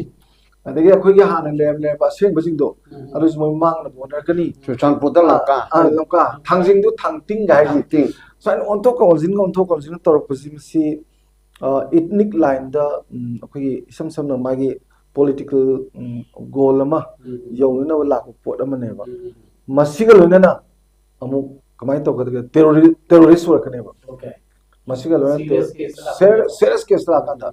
er mui posi phangna bana ko terrorist to je terrorism ko hade khoina khangdu number 1 lay ba linga to root out to no hana ba number 2 my society praja myam dislocate to Okay. number 3 praja myam bleeding with heart pat to burn down this and that loi torkane ba aduga mathang da yam kian ba so long as terrorize tawdna su kian le ngai moi expansion sum gam duine ba adu moi nammaga le gam gi duine ba aduga unnecessary da miyam sing civilian population ang kuda halakpa masi terrorist ki khwadi chaw thawa bane aduna itni asi kana daga Israel ga Hamas ga tonari ba ade osi kano ga yoksel tna Iran ga tori miyam si loina si mudra ba these are all khogi ayo batha ki terrorist ki terrorist missile ga bari de le ni kano khoi ja ma ka por mi dana farak ta de tumi le na khadra ba adu si miyam si sura aina uzara ga ne hangbiri bedu da thamjani se loina baksi na maram moidana magi political goal ama lerise achieve tona ba maming thon boigera adagi di magi genocide to boigera ade ethnic cleansing to boigera adagi anu wala amba sembagi formation bagi maming puthoga mangda thamakera adagi di miyam ji inna bagi damakta sigumba moigi future miyam adu uhan kholan laga si bana ba ki dabi ekta ai si damakta kathwe gain to bi adumai to busi yam chathabase labu yam thi ba tai pikraba manipur de madu huji lei budu ne ba aduna khoina masi kamain to phagadage kedorge sida yam lorise chumnagi lamdams da leiba kangbu singsina kangluk ki mong da kitang nungai na da boramaga madu solution problem dem lai ba khoiju dum haine ba aduda maduda di natabada khoigi Kanyagumba na mai su okuna proxy war haise moi kari mama marum da lerga injal laga lanji tongna bu orega di amagi ju khotong chap loba amagi ju interest ma sap to ba adu orega di luye lai de ko adu me am du lay na spar de khoi adu loi lay re na khoina akhoi me am ji yam wa da na khotna the future lay thaba khotaba gi wakhan ga du di khanbam ju thok te khali maram di my crisis we retaliate this without any planning yes koi planning yaut na ta suddenly thenagi bani adu ba still akoi adum thenari dana ba defend tori adu in course of time akoi gisu my community laiba me indigenous people jing se moi gisu planning lairam gani adigi di se khudam oina tobu aba mechanism mayam laini in course of time adu tangnarakani togum toba torokani aduga asengba akoi na haizari se iram damse lebinarba ichini na oina sense of living together leraba imale pa nungsibi ga na hairaba sense of belongingness leizaraba iram damsidagi ngan na dagi lebinar lo yelo mi am singjigi akoi yamna phajana protection leba in short 35 communities se akoi da leizari ba se masi di akoi ju pulap leiningi nungju nungsiba aidi magi list yaudana maming pir me amse aduna tab maming sinsi se ada kuki koi community ga na yawum yawni now the question is adu dik hapsal lebu tu kana no guys question ma latra ano si me am ji anga with emotional integration territorial integration oiba values me am sharing tominaba Paching, Turel, Upal, Wapal, give and text makes a good friend and a Mona Zupiba, Queen Ziloba, Queen Zupiba, Queen Ziloba, having symbiotic relationships, Layraga, Atopa, sense of living together later, sense of belongingness later to the Matongi Matungina Tatokotavane. It should be the ultimate solution there. Woinena. I admire things again. I am going to hire to say when very well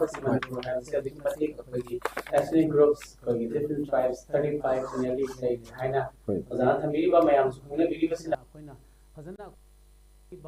Emotional integrity singsi lainaragadi akhona unwanted akhoi elements me am lakpase akhona protect to se am laigani habini akhona se akhoi leizari bise hanadagi kamaina lairami habasi history na tai kamaina akhoi gi charon churon kamaina akhoi mamangda lairami se akhoi forefathers ki akhoi gi kano me am se loi khangaba ngaktani na akhoi se gyan tana akhoi gi indigenous people me am se chungchan naraga akhoi na lengdana laiba matamda oza hoje ozana sai gi haiba force assimilation ga lairiba ꯈꯣꯠꯂꯤꯕ ꯃꯌꯥꯝꯁꯦ ꯏꯔꯥꯏ ꯂꯥꯏꯅ ꯗꯤꯜ ꯇꯧꯕ ꯌꯥꯕ ꯉꯥꯛꯇꯅꯤ ꯍꯥꯏꯕꯁꯤꯅꯤ ꯑꯗꯨꯒ problem ꯍꯥꯏꯁꯦ ꯃꯣꯏꯅ ꯀ꯭ꯔꯤꯌꯦꯠ ꯇꯧꯔꯒꯁꯨ ꯕꯥꯏ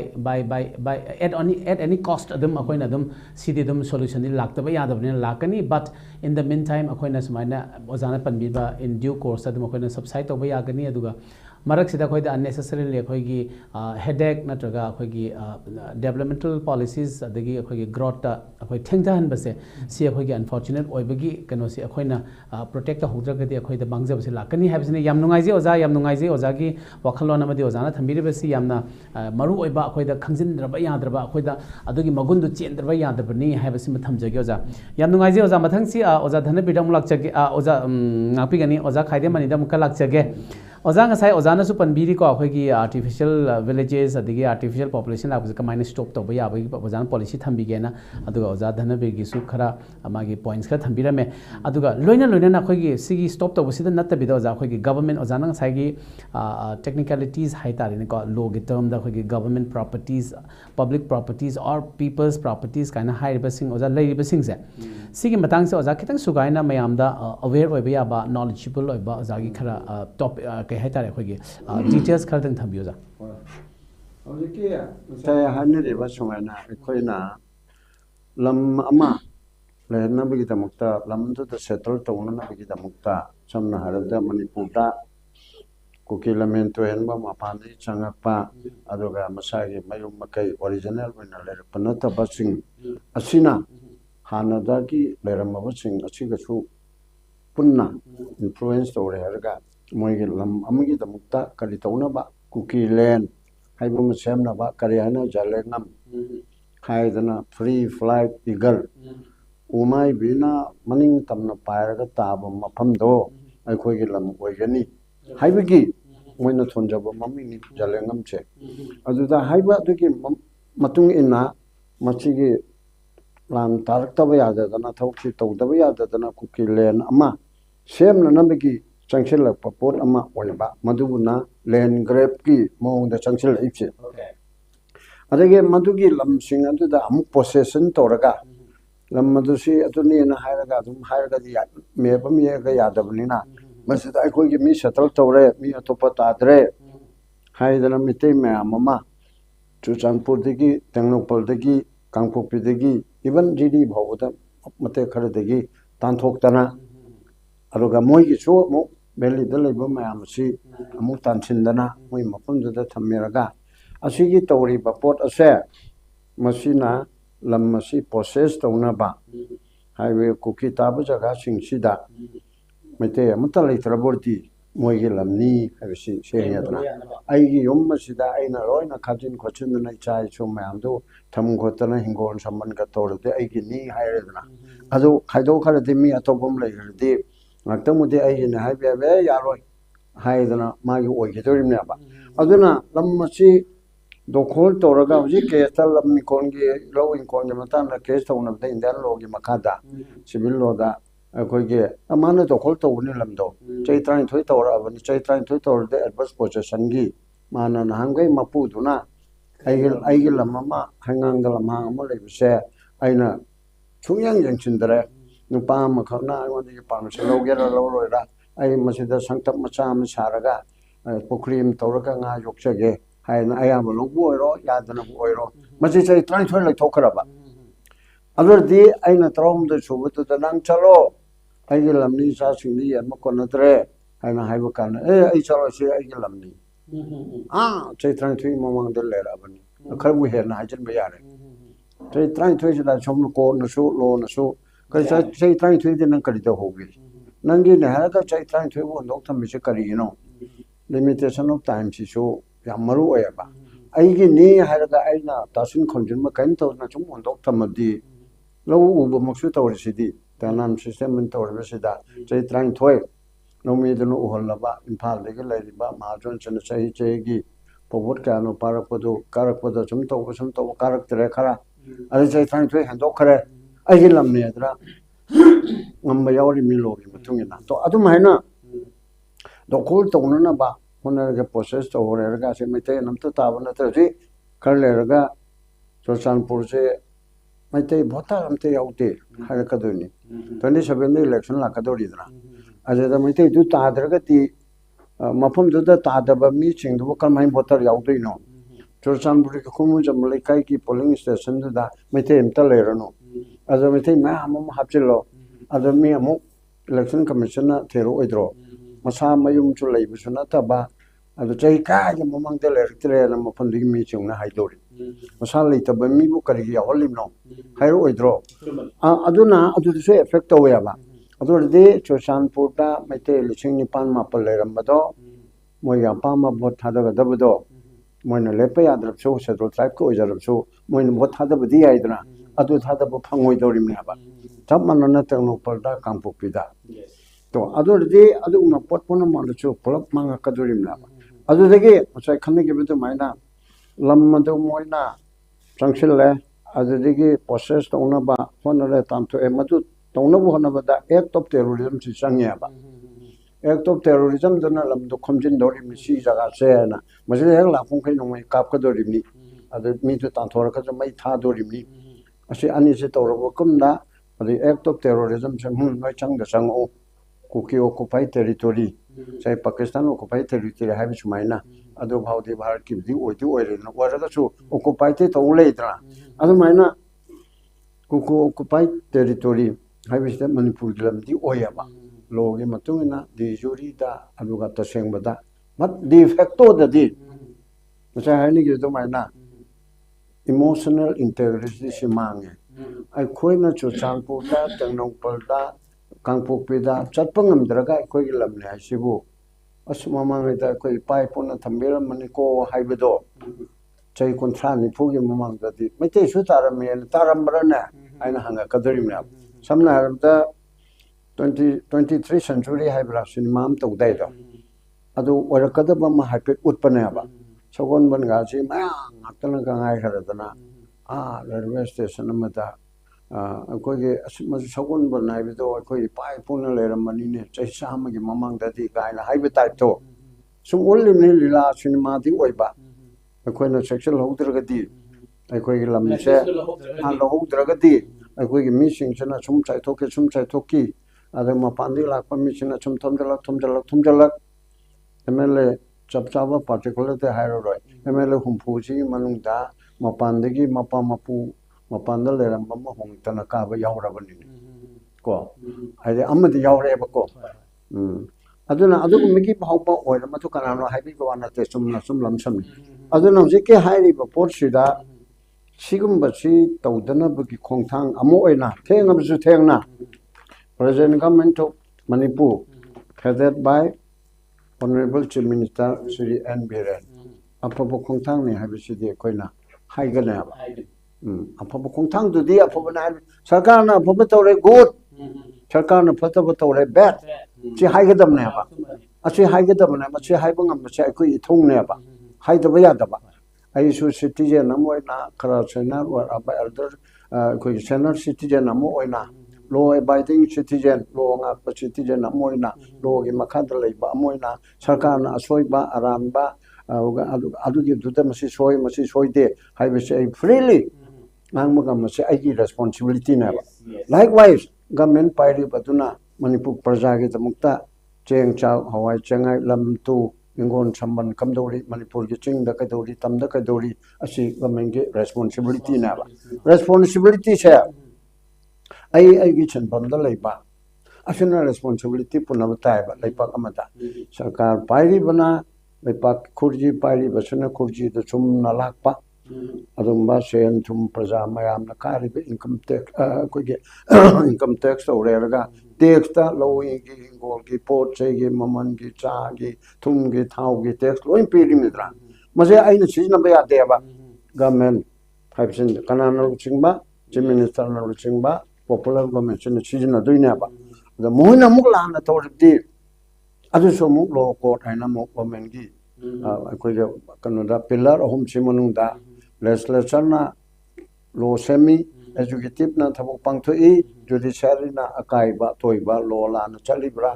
chumna tawribra haib siangdar na ahum makse chap maneba legislature na wangde judiciary na wangde executive na wangde ahum chap maneba aduna adugi matang dani akoina executive so ꯂꯥꯏꯔꯤꯛ ꯍꯩꯕ IAS IPS ꯌꯥꯎꯏ ꯃꯟꯇ꯭ꯔꯤ ꯃꯟꯗꯣꯜꯗ ꯃꯇꯦꯡ ꯄꯥꯡꯗꯧꯔꯤꯕꯁꯦ ꯑꯗꯨꯗꯒꯤ ꯑꯃꯨꯛ ꯖꯨꯗꯤꯁꯤꯌꯥꯔꯤꯁꯨ LLB ꯖꯖ ꯎꯀꯤꯜ ꯂꯥꯏꯔꯤꯛ ꯍꯩꯕ ꯉꯥꯛꯇ ꯑꯣꯏ ꯑꯦꯖꯨꯀꯦꯇꯤꯞꯀ ꯖꯨꯗꯤꯁꯤꯌꯥꯔꯤꯒ ꯃꯈꯣꯡ ꯑꯅꯤꯁꯤꯗꯤ ꯂꯥꯏꯔꯤꯛ ꯍꯩꯇꯕ ꯌꯥꯗ꯭ꯔꯦꯕ ꯕꯠ ꯂꯦꯖꯤꯁꯂꯦꯆꯔꯗꯤ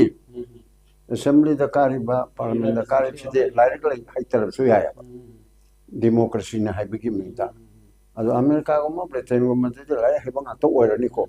ꯑꯩꯈꯣꯏꯒꯤ ꯑꯟꯗꯔ ꯗꯦꯚꯦꯂꯞ ꯀꯟꯇ꯭ꯔꯤꯁꯤꯗꯗꯤ ꯑꯩꯈꯣꯏꯒꯤ ꯆꯥ ꯌꯣꯟꯕ ꯃꯤꯅꯁꯨ ꯄ꯭ꯔꯥꯏꯝ ꯃꯤꯅꯤꯁꯇꯔ ꯑꯣꯏꯔꯤꯗꯅꯀꯣ ꯅꯠꯇꯦ ꯍꯨꯟꯕ ꯅꯠꯇꯕ ꯑꯐꯕ ꯑꯣꯏꯔꯗꯤ ꯑꯗꯨꯝ ꯌꯥꯏ ꯗꯦꯃꯣꯀ꯭ꯔꯦꯁꯤꯒꯤ ꯋꯥꯍꯟꯊꯣꯛꯇꯣ MLLB ꯅꯠꯇ꯭ꯔꯗꯤ ꯚꯣꯠ ꯂꯦꯞꯄ ꯌꯥꯗꯦꯕ ꯂꯩꯇꯦꯕ ꯌꯥꯎ ꯌꯣꯟꯕ ꯉꯁꯤ ꯁꯟ ꯁꯦꯜꯂꯝꯕ ꯃꯤꯗꯣ ꯚꯣꯠ ꯂꯦꯞꯇꯅ ꯀꯥꯔꯛꯑꯗꯤ ꯃꯟꯇ꯭ꯔꯤ ꯑꯣꯏꯕ ꯌꯥꯏꯑꯕ ꯑꯗꯨꯅ ꯃꯃꯥꯡꯉꯩꯗ UPꯗꯅꯤ ꯗ꯭ꯔꯥꯏꯚꯔ ꯂꯥꯏꯔꯤꯛ ꯃꯟꯇ꯭ꯔꯤ ꯂꯥꯏꯔꯤꯛ ꯍꯩꯇꯕ ꯁꯟ ꯁꯦꯟꯕ ꯑꯃꯅ ꯀꯥꯔꯛꯇꯅ UPꯒꯤ ꯃꯤꯅꯤꯁꯇꯔ ꯑꯣꯏꯔꯕ ꯑꯗ ꯗ꯭ꯔꯥꯏꯚꯔ ꯑꯃꯅ ꯒꯥꯔꯤ ꯊꯧꯕꯁꯤꯗ ꯃꯥꯒꯤ ꯃꯐꯝ ꯑꯃꯗ ꯑꯔꯥꯞꯄ ꯇꯨꯔ ꯆꯠꯄꯗ ꯍꯜꯂꯛꯄꯁꯤꯗ ꯃꯟꯇ꯭ꯔꯤꯗꯨ ꯌꯨ ꯈꯔ ꯊꯛꯑꯕ ꯃꯣꯏ ꯄꯥꯔꯇꯤ ꯇꯧꯕꯗ ꯑꯗ ꯃꯥꯅ ꯌꯨ ꯉꯥꯎꯔꯒ ꯗ꯭ꯔꯥꯏꯚꯔ ꯅꯪ ꯒꯥꯔꯤꯁꯦ ꯑꯩ ꯊꯧꯒꯦ ꯑꯩ ꯃꯟꯇ꯭ꯔꯤꯅꯤ ꯑꯩꯅ ꯍꯥꯏꯕꯗ ꯗ꯭ꯔꯥꯏꯚꯔꯗꯨꯅ ꯁꯥꯔ ꯇꯧꯕꯤꯅꯨ ꯅꯪꯒꯤ ꯁꯥꯔꯒꯤꯗꯤ ꯀ꯭ꯋꯥꯂꯤꯐꯤꯀꯦꯁꯟ ꯌꯥꯎꯗꯅ ꯑꯣꯏꯕ ꯌꯥꯏ ꯑꯩꯒꯤꯗꯤ ꯆꯍꯤ ꯑꯃ ꯃꯈꯥꯏ ꯍꯦꯟꯗꯜꯃꯦꯟ ꯑꯣꯏꯗꯅꯀꯣ ꯋꯥꯅ ꯒꯥꯔꯤ ꯊꯧꯕꯁꯤ ꯇꯧꯔꯒ ꯄꯥꯁ ꯇꯧꯔꯒ ꯊꯧꯕꯅꯦꯕ ꯑꯩꯒꯤꯗꯤ ꯀ꯭ꯋꯥꯂꯤꯐꯤꯀꯦꯁꯟ ꯑꯃ ꯗꯔꯀꯥꯔ ꯂꯩ ꯑꯗꯨꯅ ꯁꯥꯔꯅ ꯊꯧꯕ ꯌꯥꯔꯣꯏ ꯃꯤ ꯇꯛꯀꯅꯤ ꯑꯗꯨꯒ ꯁꯥꯔꯒꯤꯗꯤ ꯑꯩꯁꯨ ꯂꯥꯏꯕꯛ ꯐꯗꯅ ꯚꯣꯠ ꯂꯦꯞꯄ ꯀꯥꯔꯗꯤ ꯑꯩꯅꯁꯨ ꯁꯥꯔꯒꯤꯗꯤ ꯑꯣꯏꯕ ꯌꯥꯏꯕ ꯁꯥꯔꯅꯗꯤ ꯗ꯭ꯔꯥꯏꯚꯔꯒꯤ ꯀꯩꯅꯣꯁꯤꯗ ꯑꯣꯏꯕ ꯌꯥꯗꯦꯅ ꯍꯥꯏꯕꯗ ꯃꯟꯇ꯭ꯔꯤꯅ ꯑꯣ ꯍꯥꯏꯅ ꯍꯥꯏꯌꯦꯕ ꯑꯗꯨꯅ ꯑꯗꯨꯒꯤꯗꯨꯗ ꯍꯧꯖꯤꯛꯀꯤ ꯂꯩꯔꯤꯕꯁꯤꯗ ꯒꯣꯔꯃꯦꯟꯅ ꯆꯪꯁꯤꯜꯂꯛꯏꯕ ꯑꯐꯕ ꯈꯣꯡꯊꯥꯡꯅꯤ ꯑꯗꯨꯅ ꯃꯁꯤ ꯇꯧꯍꯧꯗ꯭ꯔꯕꯗꯤ ꯇꯨꯡꯒꯤ ꯐ꯭ꯌꯨꯆꯔꯁꯦ ꯃꯩꯇꯩ ꯈꯛꯇꯒꯤ ꯋꯥ ꯅꯠꯇꯦ ꯏꯟꯗꯤꯖꯤꯅꯁ ꯍꯥꯏꯕ ꯂꯩꯔꯤꯕꯁꯦ ꯑꯩꯈꯣꯏ ꯏꯟꯗꯤꯖꯤꯅꯁ ꯍꯥꯏꯗꯅ ꯂꯩꯔꯤꯕ ꯃꯔꯨꯑꯣꯏꯅ ꯃꯩꯇꯩ ꯑꯗꯨꯒ ꯃꯩꯇꯩ ꯅꯠꯇꯕꯗꯁꯨ ꯅꯥꯒꯥ ꯍꯥꯏꯔꯣ ꯑꯃ ꯍꯥꯏꯔꯣꯀꯣ ꯏꯟꯗꯤꯖꯤꯅꯁ ꯄꯤꯄꯜꯁꯦ ꯑꯁꯤꯗ ꯃꯁꯤꯒꯤ ꯃꯃꯤꯁꯦ ꯁꯨꯝ ꯁꯥꯝꯊꯔꯛꯇꯅ ꯆꯍꯤ 50-100 ꯂꯩꯔꯒꯗꯤ ꯀꯅꯥꯒꯨꯝꯕꯅ ꯅꯛꯅꯕꯨ ꯍꯥꯏ 10-100 ꯑꯗꯨꯗꯗꯤ 10-100 ꯀꯩꯁꯨ ꯇꯧꯔꯣꯏꯗ ꯑꯗꯨꯕꯨ ꯍꯣꯠꯅꯕꯗꯤ ꯗꯔꯀꯥꯔꯅꯦꯕ ꯑꯩꯈꯣꯏꯅ ꯆꯍꯤ 100 ꯍꯤꯡꯗꯣꯏꯅꯦꯅ ꯁꯨꯝ ꯂꯩꯒꯗ꯭ꯔꯣ ꯆꯍꯤ ꯂꯤꯁꯤꯡ ꯃꯤꯑꯣꯏꯕ ꯈꯨꯟꯅꯥꯏꯁꯤꯅ ꯂꯩꯔꯤꯈꯩ ꯃꯤꯇꯩ ꯖꯥꯇꯤꯁꯦ ꯑꯗꯨꯝ ꯂꯩꯒꯗꯕꯅꯤ ꯃꯤꯇꯩ ꯈꯛ ꯂꯩꯕ ꯍꯥꯏꯕꯗꯤ ꯖꯥꯇꯤ 35ꯁꯦ ꯑꯃꯒ ꯏꯆꯤꯜ ꯏꯅꯥꯎ ꯑꯣꯏꯅ ꯑꯩꯈꯣꯏꯅ ꯕꯤగ్ ꯕ꯭ꯔꯗꯔꯒꯤ ꯔꯣꯜꯗ ꯅꯥꯒꯥꯅꯤ ꯍꯥꯏꯅ ꯈꯪꯅꯔꯤꯕ ꯃꯌꯥꯝ ꯀꯨꯀꯤꯅꯤ ꯍꯥꯏꯅ ꯈꯪꯅꯔꯤꯕ ꯑꯣꯔꯤꯖꯤꯅꯦꯜ ꯃꯌꯥꯝ ꯄꯥꯡꯒꯜꯅꯤ ꯍꯥꯏꯅ ꯈꯪꯅꯔꯤꯕ ꯑꯗꯒꯤꯗꯤ ꯅꯦꯄꯥꯜ ꯑꯣꯏꯔꯣ ꯑꯃ ꯑꯣꯏꯔꯣ ꯃꯅꯤꯄꯨꯔꯗ ꯁꯦꯇꯜ ꯇꯧꯔꯕ 61ꯒꯤ ꯃꯃꯥꯡꯗ ꯇꯥꯔꯛꯑꯕ ꯍꯥꯟꯅꯗꯒꯤ ꯈꯨꯟꯗꯥ ꯂꯩꯇꯥꯗꯨꯅ ꯂꯩꯔꯛꯑꯕ ꯏꯟꯗꯤꯖꯤꯅꯁ ꯑꯣꯔ ꯅꯟ ꯏꯟꯗꯤꯖꯤꯅꯁ ꯃꯌꯥꯝ ꯑꯁꯦ ꯃꯁꯤ ꯕꯤగ్ ꯕ꯭ꯔꯗꯔ ꯑꯃ ꯑꯣꯏꯅ ꯑꯩꯈꯣꯏꯅ ꯀꯣꯟꯁꯤꯟꯗꯅ ꯆꯤꯀꯣꯟ ꯅꯥꯀꯣꯟꯗꯅ ꯂꯩꯃꯤꯟꯅꯕꯗꯣ ꯃꯊꯧ ꯇꯥꯏ ꯑꯗꯨꯅ ꯃꯁꯤ ꯄꯨꯝꯅꯃꯛ ꯑꯁꯤ ꯌꯦꯡꯉꯒ ꯒꯣꯔꯃꯦꯟꯅ ꯂꯧꯈꯠꯂꯤꯕꯁꯦ ꯆꯨꯝꯃꯤ ꯃꯈꯥ ꯇꯥꯅꯁꯨ ꯑꯗꯨꯒꯨꯝꯕ ꯃꯈꯥ ꯇꯥꯅꯁꯨ ꯑꯥꯏꯟꯒꯤ ꯀꯥꯡꯂꯣꯟ ꯀꯥꯏꯅ ꯁꯔꯀꯥꯔꯒꯤ ꯑꯌꯥꯕ ꯌꯥꯎꯗꯅ ꯈꯨꯡꯒꯪ ꯂꯤꯡꯈꯠꯍꯟꯅꯅꯕ ꯍꯣꯠꯅꯕꯁꯦ ꯂꯤꯡꯈꯠꯇ꯭ꯔꯤꯉꯩ ꯃꯃꯥꯡꯗ ꯊꯕꯛ ꯐꯖꯕ ꯊꯕꯛꯇ ꯃꯤ ꯍꯥꯠꯂꯒ ꯗꯟꯗꯤ ꯄꯤꯅꯤ ꯍꯥꯏꯕꯗ ꯅꯠꯇꯕ ꯍꯥꯠꯍꯟꯗꯅꯕꯁꯨ ꯇꯧꯁꯦꯕ ꯄ꯭ꯔꯤꯀꯣꯁꯟ इज better than ꯑꯗꯨꯅ ꯑꯗꯨꯒꯨꯝꯕ ꯌꯥꯝ ꯅꯨꯡꯉꯥꯏꯖꯩ ꯑꯣꯖꯥ ꯊꯦꯡꯛ ꯌꯨ ꯚꯦꯔꯤ ꯃꯆ ꯍꯥꯏꯕꯗꯤ ꯑꯣꯖꯥ ꯃꯇꯝꯁꯨ ꯂꯣꯏꯁꯤꯜꯂꯛꯄꯅꯤꯅ ꯃꯇꯥꯡ ꯆꯥꯕꯗ ꯑꯃꯨꯛ ꯑꯣꯖꯥꯕꯨ ꯑꯃꯨꯛ ꯏꯟꯚꯥꯏꯠ ꯇꯧꯖꯔꯒ ꯑꯩꯈꯣꯏ ꯈꯟꯅ ꯅꯩꯅꯕꯒꯤ ꯈꯨꯗꯣꯡꯆꯥꯕꯗꯨ ꯂꯧꯖꯔꯛꯀꯦ ꯑꯣꯖꯥ ꯉꯁꯤꯒꯤ ꯑꯣꯏꯅꯗꯤ ꯑꯣꯖꯥ ꯑꯅꯤꯕꯨ ꯍꯥꯟꯅ ꯊꯥꯒꯠꯆꯕꯒ ꯂꯣꯏꯅꯅ ꯉꯁꯤꯒꯤ ꯑꯣꯏꯅꯗꯤ ISCOMꯒꯤ ꯗꯤꯁꯀꯁꯟ ꯇꯥꯏꯃꯤꯡ ꯇꯥꯕꯤꯔ ꯄꯨꯝꯅꯃꯛꯇꯒꯤ ꯀꯥꯏꯅꯅꯕ ꯌꯥꯊꯪ ꯅꯤꯖꯔꯤ ꯄꯤꯅꯕꯤꯔꯁꯤ Thank you.